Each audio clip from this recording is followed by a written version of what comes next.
Ciao a tutti, sono Corinne e oggi cucinerò per voi e per le nostre canine i muffin alla banana con ingredienti che vanno bene sia per gli umani che per i cani.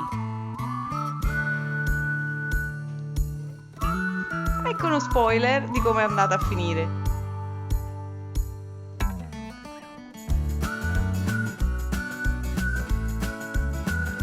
Cominciamo schiacciando una banana intera con la forchetta in una ciotola.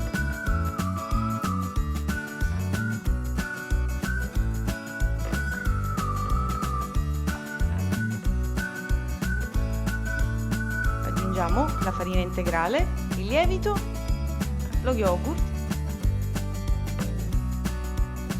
un cucchiaio di miele d'acacia,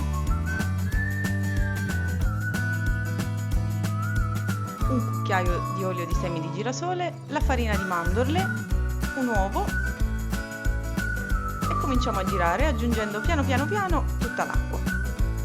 Il composto risulterà un po' liquido, ma non abbiate paura, è così che deve venire.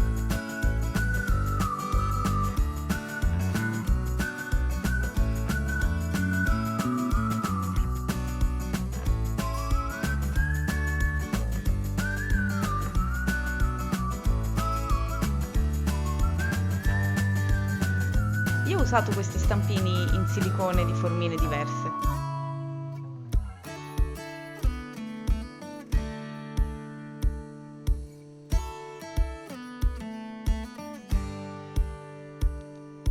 In forno 170 gradi per circa 25 minuti e questo è il risultato.